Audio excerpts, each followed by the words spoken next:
But now let's get into the nitty gritty of recapping the episode and the show. Okay. So I have to say, and to my own surprise, I really enjoyed last night's episode. I said it earlier in the video, but I'll say it again.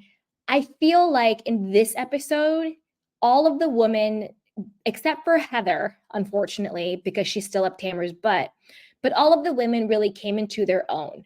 There was no insecurity, there was no jealousy, there was no just drinking people.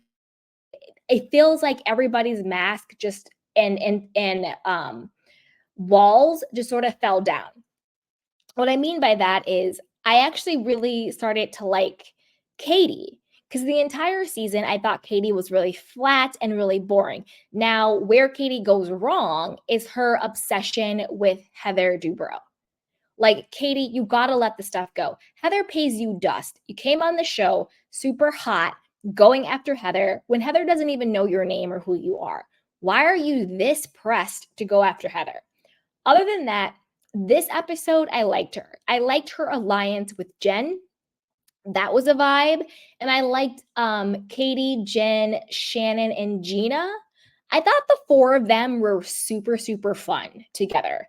And I don't usually enjoy Katie, and I don't usually enjoy Gina. But this episode, I actually enjoyed Gina. Again, because I think they were just really being themselves. It wasn't over the top.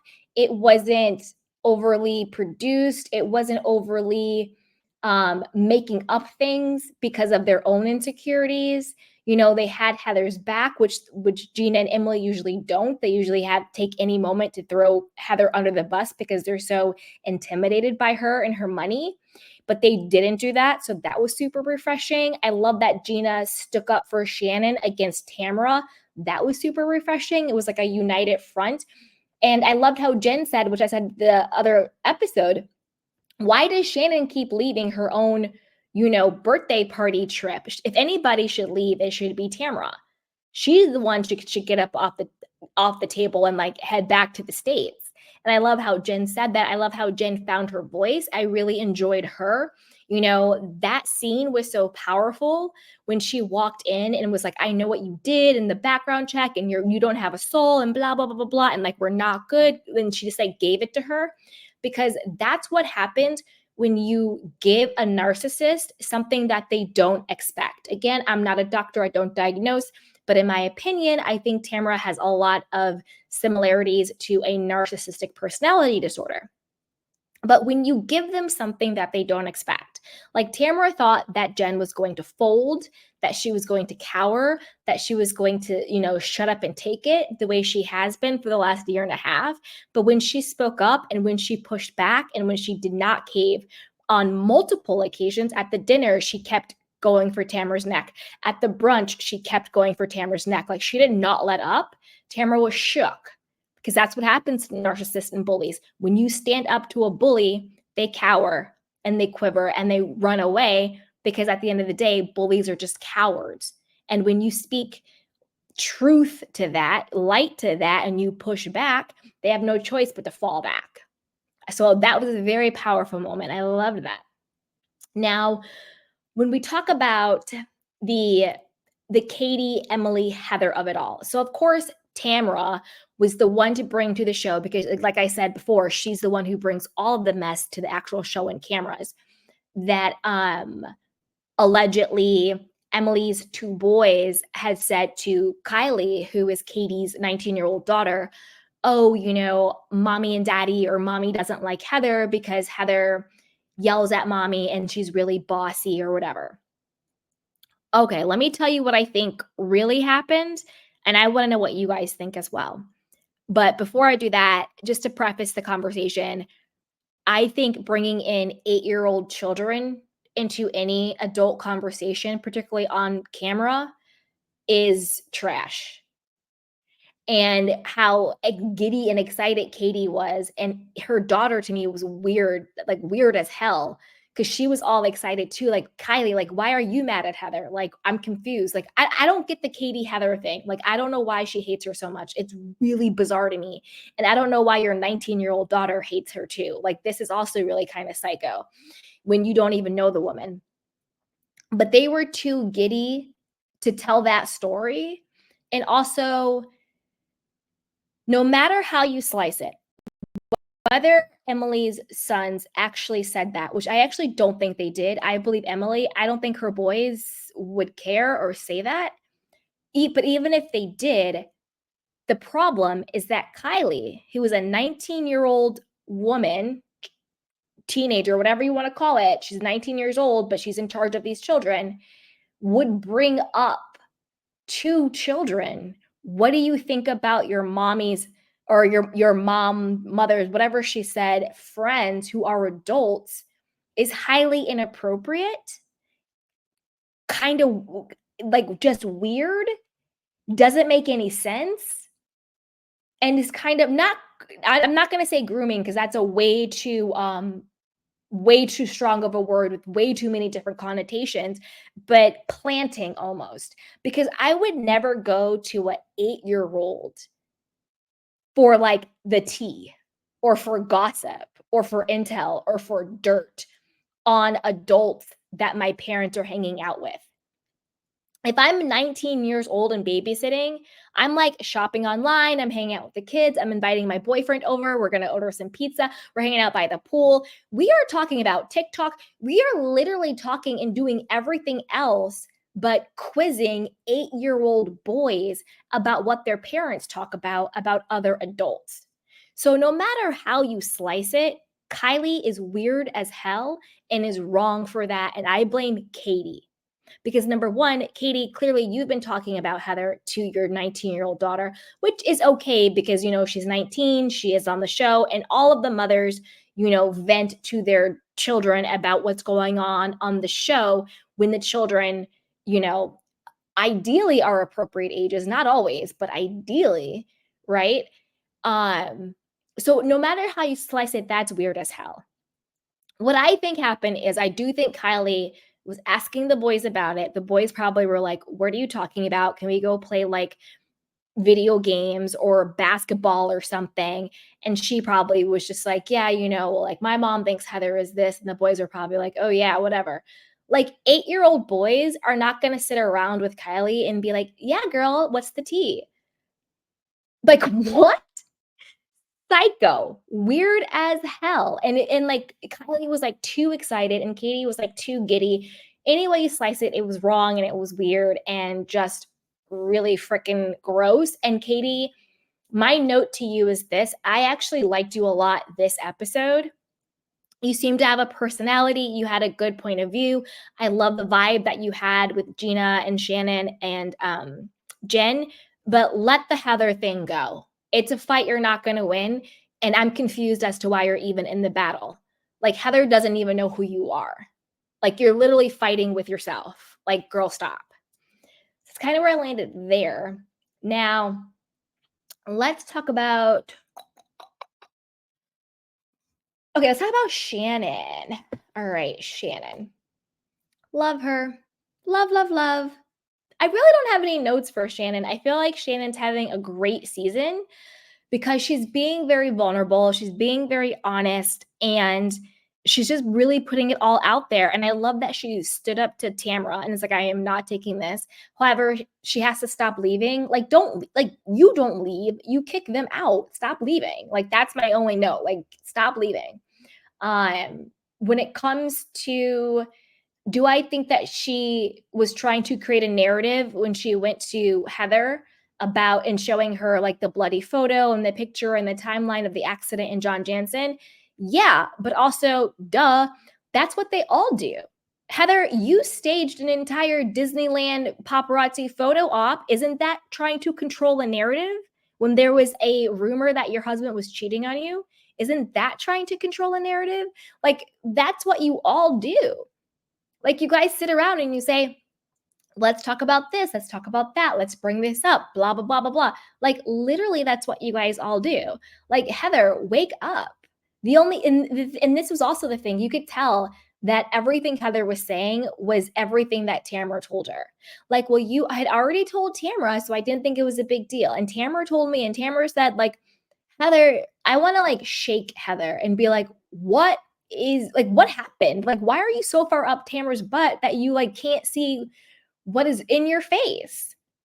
And then when they did the flashback to like when Shannon and Heather were beefing when Shannon first came on the show about, David cheating and emails and all that stuff, it was so obvious that Tamara was at the root of that too, because Tamara was the one who went back to Shannon and said, Heather's talking about you. Tamara was the one who went to Heather and said, oh, Shannon has a lot of problems in her marriage. She's drinking a lot and all this stuff. So Tamara was feeding stuff to Shannon about Heather and then feeding stuff to Heather about Shannon. And that's why they never became close. And it's happening again. Like, Heather, wake up. Tamara is not your friend. She does not like you. Hello. At all. Like, it's insane. Absolutely insane. Um, that's kind of where I land on there. Let's talk about Emily. Again, I enjoyed Emily this episode. I don't know what Kool-Aid I'm drinking, but I enjoyed Emily, and I don't usually enjoy her, but I did. The only thing I did not enjoy about Emily is the loud, obnoxious, I have to poop and where's the bathroom? Blah, blah. Like, I'm over that shtick of like the burping and the pooping and the farting and the being gross and bleh. Like, I'm over that shtick. Like, I don't think it's cute. I don't think it's funny. I don't think it's relatable. I don't think it's a moment. I'm just over it. I just think it's kind of gross. Versus when Shannon had to have the is it an enema? Is that what it's called? I actually thought that was like really quirky and funny. And I thought that was relatable and fun. And I loved how all the girls were like, helping her out, and like listening to her poop. But like that to me was like actually like funny and like a moment. Whereas with Emily, just bull in a china shop all the time, like no spatial awareness at all.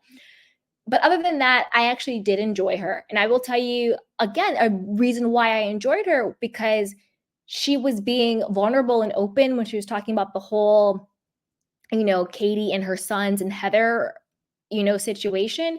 And she didn't get defensive and she didn't throw it back on how somehow it's like Heather's fault, or, the way they usually do when it's like not even Heather's fault, but like with the jeans and the fashion show, just because you're feeling insecure about money or you're feeling insecure about your weight or anything that you sort of envy or are jealous of Heather about, you make it about, like with Gina, she's so jealous of Heather and her money and her real estate and all of that.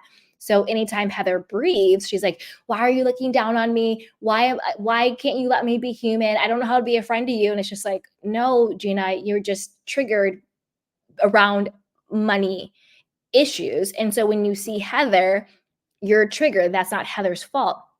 Like with the fashion show with the jeans, it's like, no, Gina, you're triggered about your own identity with your weight.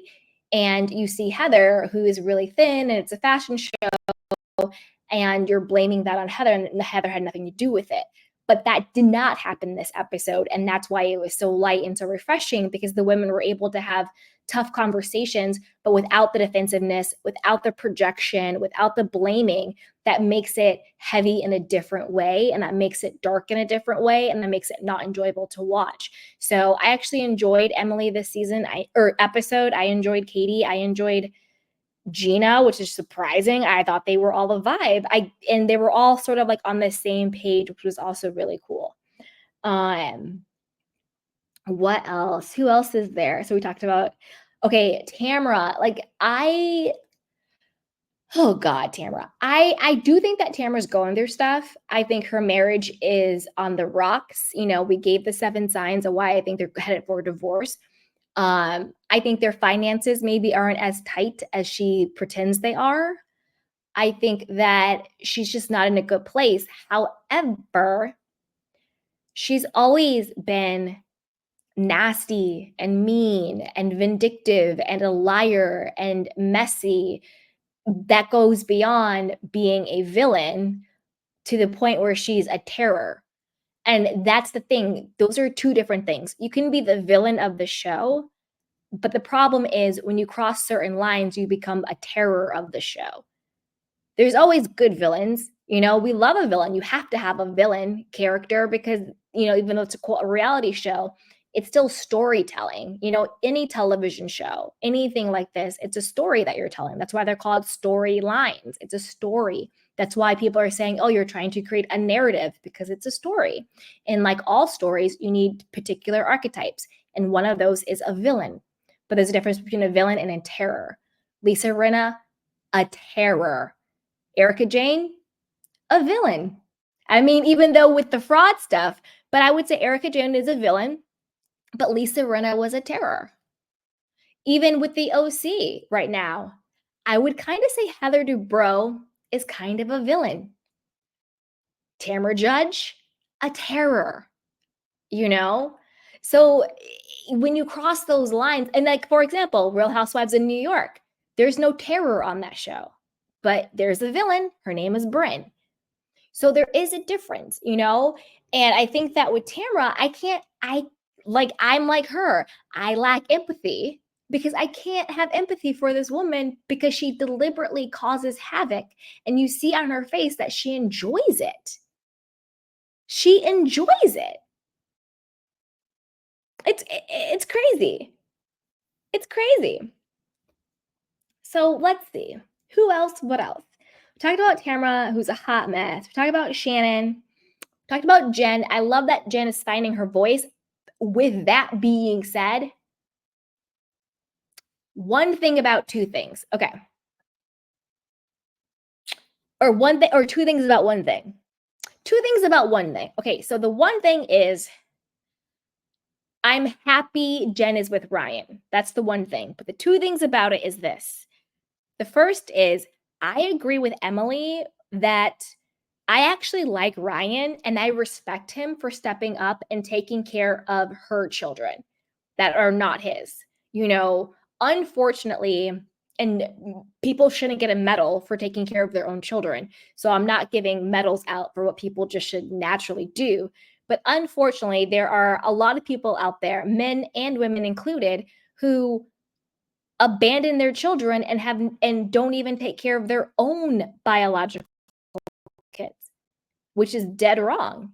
Taking care of your children should be inherent, But to be someone who chooses to take care of somebody else's children because they're with their mother, that's huge and that's great and that's super, super respectable, But even that, you don't get too many points because you should take care of somebody's kids if you want to be with them. So that's one thing. However, the second thing, the lawsuits, the fraud, that is scary to me because is he putting your name on things? Is he having you signing stuff? Are you being implicated in anything? Even if you're not, what happens if he does get busted? What if these allegations are true? What happens then?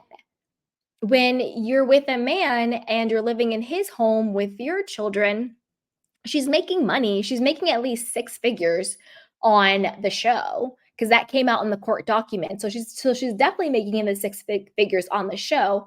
But when you also bake in, do you have any debt that will need to be paid off with those six figures? Is that enough for a lifestyle in the OC? What are you spending your money on with the six figures? So just because you have money coming in doesn't mean that you have actually that money to play with, if you know what I mean. So my worry with that is, yes, Ryan seems like a great guy. He loves her. They're engaged. He's taking care of her kids, having them moved in with his house when she had no other place to go. But on the flip side, if these allegations are true, what happens if he gets busted? What happens if you're implicated in some of those schemes and scams? Because a lot of good people go down because they are in the wrong place at the wrong time with the wrong people. Whether or not you even did anything, you could be catching strays because of the company that you keep. So that's also very concerning. So I'm happy for Jenn that she's finding her voice.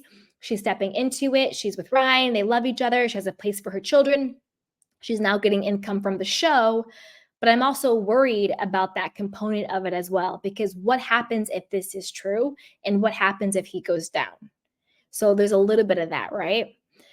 All I would say to Jenn is stack your money, as long as he's paying for the $2,000 dresses, get as many dresses as you can, keep the tags, get as many purses as you can, keep the tags, stack your little Bravo money as much as you can. So if a rainy day does come around, you're able to take care of yourself and your kids. If he wants to get the 2000 Dolce & Gabbana dress, girl, you better strut and knock it out. Heather Dubrow, I don't know why you're jealous. You just sold your house for $55 million and you're jealous that Jenn is wearing a $2,000 Dolce gown or whatever it was. Was it Dolce? It looked like Dolce. It looked like spring, summer. Anyway, so yeah, get what you can. Keep the tags, stack your money, and be able to live comfortably and be able to take care of your children, if push comes to shove. But overall, I like Ryan. Do I believe these allegations? Probably. Probably, but who knows, who knows? I'm not saying they're true. I have no idea. I have no idea. I'm not saying that's true or not, but you never know. We'll see what happens. Maybe I'll do a deep dive on it, but we'll see. I just want her to be careful with everything, but I do like her. And this kind of gives me hope for the next season. I think that they should fire Tamra because I don't think it's healthy for the rest of the women or for the show itself. I loved this episode because they were all standing up to Tamra, not because Tamra was being messy, but because they were standing up to the mess is why I liked this episode so much. And I really liked I liked all of the women and I liked all of their dynamics. Heather to me though needs to get her head out of Tamra's butt. She needs to work on her own self-esteem. She seems very lonely to me. I want Heather to get some really, really good girlfriends, women who are not intimidated by her status, by her houses, by her money, women who are so secure in themselves. And again, I'm not saying that Gina or Emily or Tamara, are somehow not good enough or not worthy. I'm not saying because they don't have as much money. I'm not saying that by any means. I'm just saying that they have their own insecurities based on where they're at and how they feel about themselves. And that is what is not allowing them to really be a friend to Heather, because it's really hard to be a good friend to someone that every time you look at them, you are reminded of your own low self-esteem or your own insecurities. It has nothing to do with Heather. And it actually has nothing to do with money. And it has nothing to do with how you look. It's just how you feel about yourself. Heather needs some women around her. I don't know who her friends are off the show, but she needs some women around her to really support her. Because I don't care how much money Heather has, she looks really sad to me. She looks depressed. She looks very lonely. And she looks really sad. And I think she needs some good women around her. I don't think everything is roses with Terry. There might be some marital stuff going on there. I don't care how strong your marriage is. Once those cheating allegations are out there, they do take some type of shine off of you, some type of chink in the armor, whether they're true or not, unfortunately. That's why words matter. That's why you don't lie on people, because words are weapons. And whether it's true or not, it can have ramifications. Like my mom always tells me, the most dangerous person is a liar. So there's that when it comes to that. I don't know why Gina is still playing in Travis's face. I don't think Gina even likes Travis. I don't know why they're still together. I'm confused. You separated houses. I'm confused.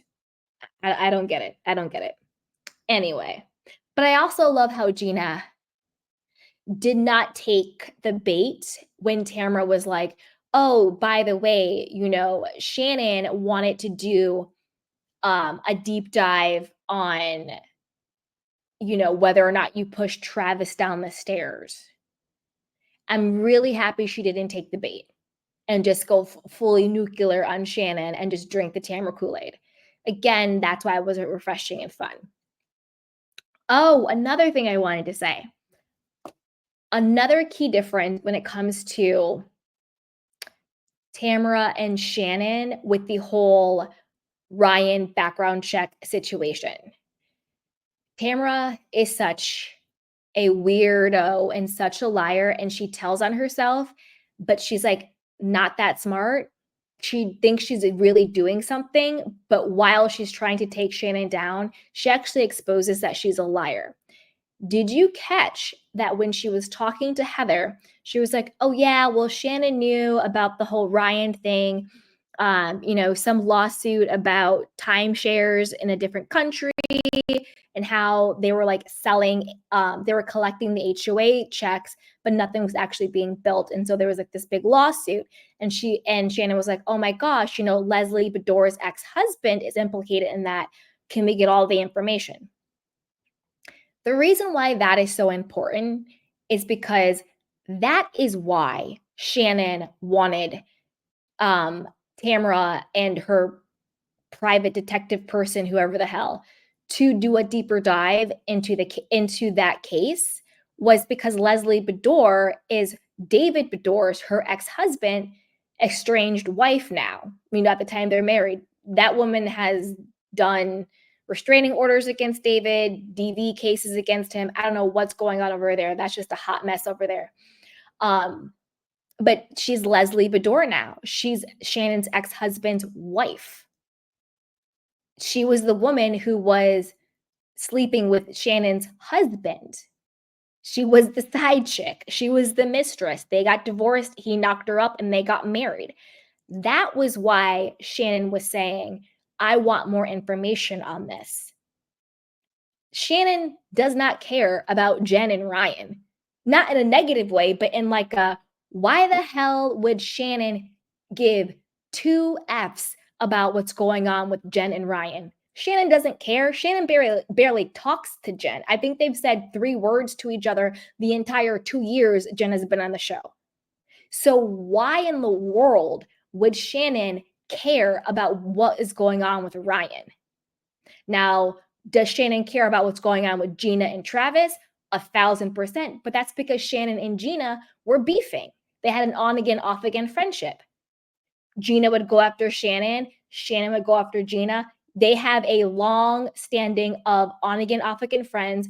And at that time, they were beefing. So does it make sense that Shannon is more interested and would want to be more involved in understanding about Gina and Travis to have the ammo for the reunion? Yes, that makes sense. However, again, the difference is Shannon never brought it to the show. Never brought it to the show, did not use it at the reunion. But Tamra brought it to the show. And again, when Tamra's like, no, it was Shannon who wanted to do the background check. Why? Shannon has no incentive. Shannon only wanted the information because she wanted information about Leslie Bedore because her ex-husband was implicated in the lawsuit. She was being nosy about her ex-husband and his new wife, which makes perfect sense. That makes sense. That's why she wanted the information for her own business. Why would Shannon care about Jen and Ryan? Shannon and Jenn don't even talk to each other. Not that they have a beef, but they just don't interact. So why would Shannon care? Doesn't make sense. But of course, Tamra cares about Jenn and Ryan. She has been gunning from them since day one, acting like she's friends with Jenn, but bringing, FBI, Ponzi scheme, cheating allegations. He's this, he's that, blah, blah, blah, blah, blah. He said he wanted to have sex with me. He slept with everybody at my gym, blah, blah, blah, blah, blah. Since out of the gate, throwing napkins in Jen's face out of the gate, yelling and screaming. So what makes the most sense of who wanted a background check on Ryan? Shannon or Tamra? Obviously Tamra. And that's the gag because Tamra told on herself. She said it. She said, Shannon said, oh, Leslie Bedore's ex-husband is implicated in that lawsuit. Let's get more information about it. Right, because she wanted information on Leslie, not information on Jenn and Ryan. Because why would Shannon care? You see what I'm saying? So it's just crazy to me how Tamra thinks she's like really doing her big one. And she really thinks she's exposing Shannon. And I was really proud of Shannon for just being like, you know what, Tamra, you got to stop. You got to stop blaming me for stuff. You got to stop, lying on me. And she wasn't reactive, except for being like, I'm going to leave her own birthday. Like, stop leaving. But Tamra, again, you always tell on yourself. Always tell on yourself. Um, what else, you guys? I think that was it. Let me see if I have anything else I want to talk to you guys about. Talked about that. Yeah,